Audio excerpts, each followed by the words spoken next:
క్రీస్తునందు ప్రియమైన దేవుని బిడ్డలారా, ఉదయకాల సమయంలో మీకు అందరికీ కూడా క్రీస్తు నామమున శుభములు, వందనాలు తెలియజేస్తున్నాను. అందరూ బాగున్నారు కదా? దేవుడు మమ్మల్ని మనందరినీ మరొకసారి నూతన దినంలోనికి ప్రవేశింపజేసి ఉన్నాడు. అందుని బట్టి దేవునికి స్తుతులు చెల్లించాలి, దేవునికి కృతజ్ఞతలు చెల్లించాలి. ప్రియమైన వారలారా, ప్రతిదినము జరుగుతున్నటువంటి ఈ ఆరాధనలో మీరందరూ కూడా పాల్గొంటూ ఉన్నారని, మన యూట్యూబ్ ఛానల్లో వస్తున్నటువంటి ఈ ఆరాధనలను, ఈ ధ్యానాంశాలను మీరు చూస్తూ ఉన్నారని మేము నమ్ముతూ ఉన్నాం. ఎంతో ప్రయాసతో చేస్తున్నటువంటి ఈ పనులను మీరు వీటన్నిటి ప్రతిదినము మీరు చూస్తూ, ప్రతిదినము దేవుని వాక్యాన్ని వినుట ద్వారా మనకు విశ్వాసం పెరుగుతుందని దేవుడి వాక్యంలో రాసి ఉంచినాడు. కాబట్టి దేవుని వాక్యాన్ని విందాం, దేవుని వాక్యాన్ని ధ్యానిద్దాం, దేవుని వాక్యం ద్వారా మనకిచ్చేటువంటి ఆత్మీయ మేలులు పొందుకుందాం. ఈరోజు కూడా మనకు దేవుడు కొన్ని మాటలు మనతో మాట్లాడాలని దేవుడు ఆశపడతా ఉన్నాడు. కాబట్టి ఆ దేవుని మాటలను కొద్ది నిమిషాలు మనం విందాం. అపోస్తలుడైన పౌలు రోమీలకు రాసిన ఉత్తరము 4వ అధ్యాయము మొదటి 7 వచనాలు. అపోస్తలుడైన పౌలు రోమీలకు రాసిన ఉత్తరము 4వ అధ్యాయము మొదటి 7 వచనాలు. కాబట్టి శరీరము విషయమై మన మూల పురుషుడకు అబ్రహామునకు ఏమి దొరికినందుము, అబ్రహాము క్రియల మూలముగా నీతిమంతుడని తీర్చబడిన ఎడల అతనికి అతిశయ కారణం కలుగును గాని అది దేవుని ఎదుట కలగదు. లేఖనం ఏమి చెప్పుచున్నది? అబ్రహాము దేవుని నమ్మెను, అది అతనికి నీతిగా ఎంచబడెను. పని చేయువానికి జీతము రుణమే గాని దానమని ఎంచబడదు.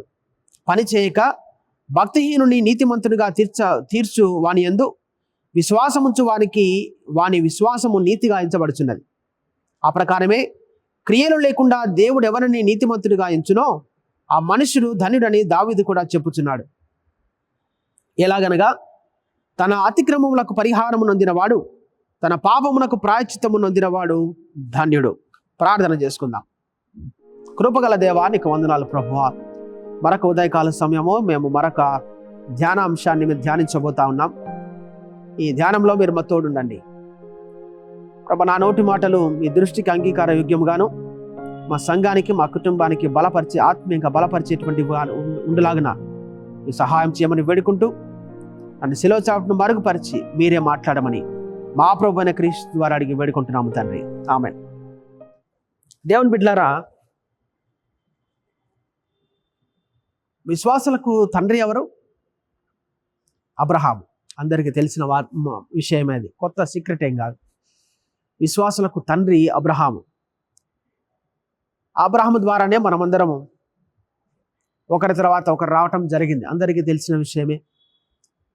ఈ Semitic religions, Semitic languages, Semitic religions అంటే జుడాయిజం, ఇస్లాం అండ్ క్రిస్టియానిటీ. ఈ 3 రిలీజియన్స్కు ఫాదర్ ఎవరు అంటే మన అబ్రహాం గారు. ఈ అబ్రహామును దేవుడు ఏమని చెప్తా ఉన్నాడు? ఇందాక నిన్నటి దినమున మనం ధ్యానం చేశాం. విశ్వాసుల జాబితాలో ఈ అబ్రహాం గారు కూడా ఉన్నారని. విశ్వాసుల జాబితాలో, విశ్వాసుల పట్టిలో పేరు పొందుపరిచినారు అబ్రహాం గారిది కూడా. అయితే పరిశుద్ధ గ్రంథంలో కొంతమందిని దేవుడు నీతిమంతులు అని, యేసుక్రీస్తు ప్రభుల వారు తండ్రి అయిన దేవుడు, కుమారుడైన దేవుడు నీతిమంతులు అని సర్టిఫై చేసేసినాడు. దేవుడే సర్టిఫై చేసినాడు, మనుషులు కాదు సర్టిఫై చేసింది. మనుషులు సర్టిఫై చేస్తే ఆ నీతిమంతుడు అని మనుషులు సర్టిఫై చేయాలంటే as per the tradition of Judaism, యూదుల ఆచార ప్రకారంగా ఒక మనుషుడు నీతిమంతుడిగా మార్చబడాలి, నీతిమంతుడిగా ఎంచబడాలి అంటే, ఒకవేళ నేను ఒక 100 రూపాయలు నేను సంపాదిస్తే ఆ 100 రూపాయల్లో 20 రూపాయలు చారిటీకి ఇవ్వాలి, 20 రూపాయలు బీదలకు లేదంటే విధవలకు ఇవ్వాలి, 20 రూపాయలు దేవుని యొక్క సేవా కార్యక్రమముల కొరకు ఉపయోగించాలి, ఇంకొక 20 రూపాయలు దేవుని యొక్క సువార్తను ప్రకటించబడ్డానికి ఉపయోగించబడాలి, ఇంకొక 20 రూపాయలు మాత్రమే తన సొంత ఖర్చులకు పెట్టుకోవాలి. అలా ఉన్నప్పుడే అతన్ని నీతిమంతుడు అని వాళ్ళు జూడాయిజంలో, యూదుల ఆచార ప్రకారంగా అతన్ని ఒక నీతిమంతుడిగా వాళ్ళు ఎంచబడతారు, నీతిమంతులుగా వాళ్ళు కన్సిడర్ చేస్తారు. ఓహో, ఇతను ఇవ్వవలసినటువంటి ఇవన్నీ ఇస్తా ఉన్నాడు కాబట్టి ఇతడు నీతిమంతుడు అని వాళ్ళ సొసైటీ వాళ్ళకు ఒక సర్టిఫికేషన్ చేసేస్తుంది. ఇతను నీతిమంతుడు, వీరి కుటుంబం నీతిమంతుల కుటుంబం అని సర్టిఫై చేసేస్తారు. అదే మాటలు ఇక్కడ పౌలు భక్తుడు చెప్తా ఉన్నాడు. ఏమని చెప్తా ఉన్నాడు ఇక్కడ? కాబట్టి శరీర విషయమే మన మూల పురుషులకు అబ్రహామునకు ఏమి దొరికినని అబ్రహామునకు ఏమి దొరికినని అంటాం మనం. అబ్రహాము క్రియల మూలంగా నీతిమంతుడని తీర్చబడిన ఎడల అతనికి అతిశయం కారణం కలుగును కానీ అది దేవుని ఎదుట కలగదు. దట్ మీన్స్ మనం చూస్తూ ఉంటాం మన ఆలయాల్లో, నేను 10 లక్షలు ఇచ్చిన దేవునికి, 5 లక్షలు ఇచ్చిన, నేను 20 లక్షలు ఇచ్చిన, నేను 50 లక్షలు ఇచ్చిన, నేను దేవునికి ఇంత ఇచ్చినా అంత ఇచ్చినా అని దేవునికి మనం ఇచ్చినటువంటి మా డబ్బు గురించి మనం చాలా రొమ్ములు గుద్దుకుంటూ మనం గంటా బజాయిస్తూ అందరికీ మనం చెప్తా ఉంటాం, నేను ఇంత ఇచ్చాను అంత ఇచ్చానని. అయితే ఇక్కడ చెప్తున్నటువంటి మాటలు మనం గమనించాలి. ప్రేమైన సోదరులారా, సహోదరులారా, అది అతిశయ కారణం. ఎవరికి అతిశయ కారణం అవుతుందంట? అబ్రహాముకు అతిశయ కారణం అవుతుందేమో కానీ దేవునికి అతిశయ కారణం కాదు. నువ్వు ఇచ్చేటువంటి డబ్బు ద్వారా, మీరు ఇచ్చేటువంటి కానుకల ద్వారా, మీరు ఇచ్చేటువంటి ఆర్మ్స్ ద్వారా అది ఎవరికి అతిశయ కారణం అవుతా ఉంది? మీకు అతిశయ కారణం అవుతుందేమో కానీ దేవునికి అతిశయ కారణం కాదు. అందుకే పరిశుద్ధ గ్రంథంలో స్పష్టంగా రాస్తాడు, చాలా స్పష్టంగా రాస్తాడు. ఈ ఆదాము అవ్వల మొదటి కుమారులు ఈ కయీను హేబేలును మనం ఒకసారి గమనించినట్లయితే, ఈ కయీను హేబేలు దేవుని దగ్గరికి వచ్చి వారు ఇస్తున్నటువంటి కానుకలను వాళ్ళు సమర్పించిన తర్వాత అక్కడ పరిశుద్ధ గ్రంథంలో స్పష్టంగా ఒక మాట రాస్తాడు, కయీనును అతని అర్పణను, హేబేలును అతని అర్పణను. అంటే దేవుడు మొదటగా దేన్ని కన్సిడర్ చేస్తా ఉన్నాడు? మనిషిని కన్సిడర్ చేస్తా ఉన్నాడు. కయీనును, నెక్స్ట్ అతని అర్పణను, హేబేలును అతని అర్పణను, నిన్ను నీ అర్పణను దేవుడు కన్సిడర్ చేస్తాడు. కానీ నువ్వు ఇచ్చిన దాన్ని బట్టి, అబ్బా నా కుమారుడు ఈరోజు 10 లక్షల డబ్బులు ఇచ్చినాడు కాబట్టి ఈ రోజు నుంచి నా కుమారుడిని ఇంకా స్పెషల్ కేటగిరీలో పెడతారని దేవుడు కన్సిడర్ చేయడు. అందుకే రాస్తా ఉన్నాడు. అది ఎవరికి అతిశయ కారణం అవుతుందంట? నీకు అతిశయ కారణం అవుతుందేమో కానీ దేవునికి అతిశయ కారకము కాదు. దేవుడు దానిని బట్టి నీకేమి స్పెషల్గా నీకు ఆశీర్వాదాలు సపరేట్గా దాచి ఉంచడు అని దేవుడు మనకి ఈరోజు మనల్ని స్పష్టంగా చెప్తా ఉన్నాడు. నేను ఒకసారి ఖమ్మంలో ఒక చర్చిలో వాక్యం చెప్పడానికి వెళ్ళినప్పుడు నా అదృష్టం అనుకోలేమో కానీ ఆ రోజు వాళ్ళ కోతకాల పండుగకు మమ్మల్ని అందరినీ తెలంగాణ ఖమ్మం పోయినప్పుడు అక్కడ వాక్య పరిచయం చేస్తున్న నాతో పాటుగా వచ్చిన ఒక సీనియర్ ఆయన వాక్య పరిచయం చేస్తూ ఉన్నాడు. ఆయన తర్వాత నేను వాక్య పరిచయం చేశాను. ఆయన వాక్య పరిచర్య చేస్తూ ఉన్నప్పుడు పుల్పిట్ మీద నిలబడి వాక్యాన్ని చెప్తా ఉన్నాడు. చెప్తున్నప్పుడు అక్కడ లోపల ఉన్నటువంటి జనాల వల్ల లోపల సఫికేషన్ ఎక్కువైపోయింది. లోపల గాలి అట్టంలా సరిగా అన్ని ఫ్యాన్లు తిరుగుతూ ఉన్నాయి, పుల్పిట్ మీద ఉన్న ఫ్యాన్ మాత్రం తిరగపోయేసరికి ఆయన అంటా ఉన్నాడు, అక్కడ నిలబడినటువంటి ఆ సెక్స్టన్తో సైగలు చేస్తూ ఉన్నాడు, ఫ్యాన్ అని చాలా సైగలు చేస్తూ ఉన్నాడు.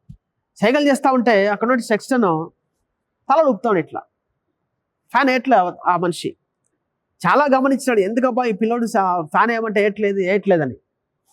అంతా అయిపోయింది, దిగేసి వచ్చింటాడు, వాక్యం అంతా అయిపోయింది, వాక్య పరిచయం అంతా అయిపోయిన తర్వాత సెక్షన్ని పిలిచి, ఏమయ్యా మేము ఫ్యాన్ వేయమంటే ఫ్యాన్ పనిచేయట్లేదా, ఎందుకు ఫ్యాన్ వేయట్లేదు అని అడిగిందంట.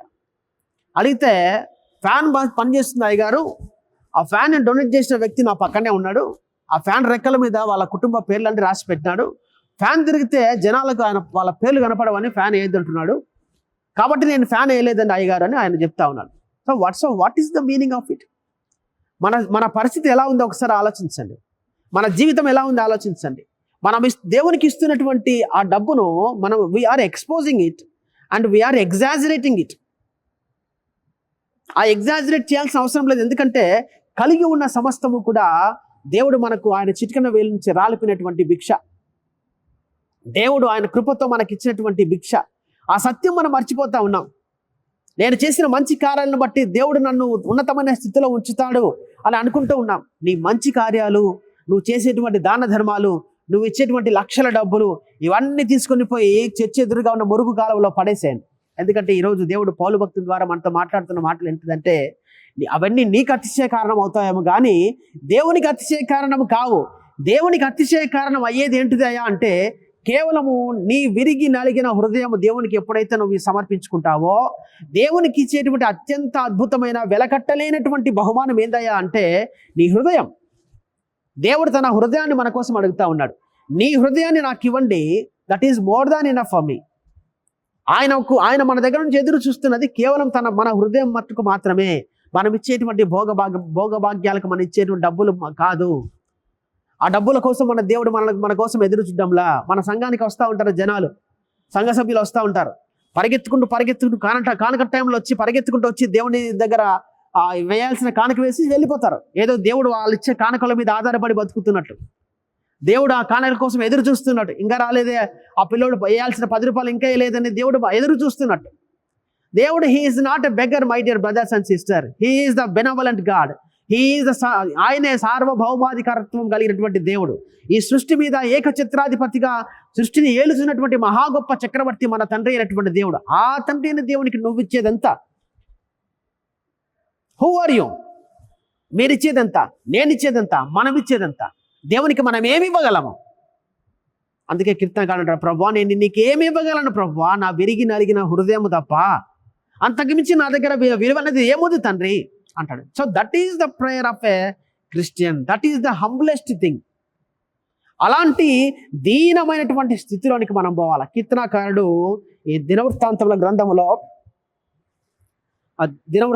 గ్రంథంలో ఒక చోట రాస్తారు, దావీదు మహారాజు దేవుని యొక్క ఆలయం కట్టడానికి డబ్బును ఏర్పాటు చేస్తాడు. వజ్రాలు, బంగారు, వెండి, మంచి విలువైనటువంటి చెక్క, సుమధురమైనటువంటి ఆ సుగంధ ద్రవ్యాలు అన్నీ ప్రపంచంలో నలుమూలలో ఎక్కడెక్కడ ఉన్నాయో అవన్నీ తీసుకొని వచ్చి సంపద అంతా తీసుకొని ఒక స్టోరేజ్ రూమ్లో పెట్టి ఆలయం కట్టడానికి సిద్ధపడతా ఉంటాడు. ఆ సిద్ధపడుతున్నప్పుడు ఆ ఆలయం కట్టడానికి ఆయన దాచి ఉంచినటువంటి డబ్బు లెక్కకు మించినటువంటి సంపద. 2003వ సంవత్సరం రీడర్స్ డైజెస్ట్ అనేటువంటి ఒక బుక్లో దావీదు మహారాజు దేవుని యొక్క ఆలయం కట్టడానికి ఆయన ఏర్పాటు చేసిన సంపదను వాళ్ళు లెక్క వేసినారు, ఒక అంచనా కట్టినారు. బైబిల్లో ఉన్నటువంటి ఆ లెక్కల ద్వారా ఒక అంచనా వేసినారు. అంచనా వేస్తే వాళ్ళు ఇచ్చినటువంటి ఆ డబ్బు విలువ, అప్పుడు దావీదు మహారాజు దాచి ఉంచినటువంటి ఆ డబ్బు విలువ, ఇది లెక్కలు ఎప్పటి లెక్కలు? 2003వ సంవత్సరపు లెక్కలు. 2003వ సంవత్సరంలో వారు చెప్పిన లెక్క 90,000 కోట్లకు సంబంధించినటువంటి బంగారాన్ని దావీదు మహారాజు దేవుని యొక్క ఆలయం కట్టడానికి సంపదను ఏర్పాటు చేశాడంట. ఇప్పటి లెక్కలు చూసుకుంటే అప్పుడున్నటువంటి బంగారు విలువ ఎంత, ఇప్పుడున్నటువంటి బంగారు విలువ ఎంత? 100 రెట్లు పెరిగిపోయింది. సో అంత డబ్బు ఇచ్చినప్పుడు దావీదు మహారాజు అంటున్న మాట, చివరిలో ఒక మాట అంటాడు దావీదు మహారాజు, ప్రభువా నీకు ఇవ్వటానికి నేను ఎలాంటి వాడను తండ్రి, నీకు ఇచ్చేందుకు నేనా నీకు పాత్రుణ్ణి? నాకు ఇచ్చినటువంటి ఆ సంపదలో, నాకు ఇచ్చినటువంటి వాటిలో నీకు కొద్దిగా ఇస్తున్నా ప్రభువా, ఎక్కువ ఇవ్వడంలా నేను కొద్దిగా ఇస్తున్నా. అది ఎవరికి అతిశయ కారణం? అది దేవునికి అతిశయ కారణం. ఆ తగ్గింపు స్వభావం మనకు ఉండాలని దేవుడు ఈరోజు ఈ మాటల ద్వారా మనతో మాట్లాడతాం. అబ్రహాముకే అది అతిశయ కారణం అవుతుంది కానీ దేవునికి అతిశయ కారణం కాదు.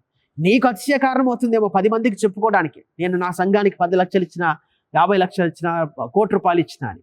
దేవునికి అతిశయ కారణం కాదు. ఎవరైతే విరిగి నలిగిన హృదయంతో చిరిగిపోయిన 10 రూపాయలు వేస్తారో, విరిగి నలిగి కన్నీటితో భారం కలిగిన హృదయంతో దేవుని సన్నిధిలో 10 రూపాయలు వేస్తారో వారిని దేవుడు లక్ష్య పెడతాడు. కాబట్టి ప్రేమైన దేవుని కుటుంబమా, దేవుని యొక్క వాక్యానుసారంగా జీవించడానికి మనమందరం ప్రయత్నం చేద్దాం. దేవుడిచ్చేటువంటి గొప్ప మాటలు మన హృదయాల్లో దాచుకుందాం. దేవునికి అతిశయకారకంగా మనం ఉండాలి కానీ మనంతగా మన సొంత అతిశయాలకు మనం పోకుండా, అలాంటి అతిశయకరమైన జీవితం జీవించకుండా తగ్గింపు స్వభావంతో దేవుని సన్నిధిలో నిరంతరము జీవిద్దాం. ఆయన రాకడ పర్యంతము మన జీవితం ఇలాగే కొనసాగించడానికి ఆ పరిశుద్ధాత్మ దేవుడు మనందరికీ సహాయం చేయను గాక. ప్రార్థన చేద్దాం. దయగల మా తండ్రి, నీకు వందనాలు ప్రభువా. మీరు ఇచ్చినటువంటి ఈ మాటలు ప్రభువా మా హృదయంలో మేము దాచుకొని, ఈ మాటల ద్వారా మా హృదయాలను, మా ఆత్మలను పదిలపరుచుకొని, మా సంఘము, మా కుటుంబం అనబడిన మా సంఘం అంతా కూడా ఎత్తబడినటువంటి కుటుంబంలో మొదటి జాబితాలో ఉండలాగని కృప చూపించమని, మీరే మా అతిశయ కారణం ప్రభువా. మేము ఇచ్చేటువంటి డబ్బు కాదు, మా కానుకలు కాదు, మా సంపదలు కాదు, మీరు మాత్రమే మా అతిశయ కారణం. ఆ గొప్ప సత్యాన్ని జ్ఞాపకం ఉంచుకొని దాన్ని తగ్గట్టుగా జీవించడానికి మీరు మాకందరికి సహాయం చేయమని మా ప్రభువైన క్రీస్తు ద్వారా అడిగి వేడుకుంటున్నాము తండ్రి. ఆమేన్. అందరికీ వందనాలు. దేవుని నామమున శుభములు.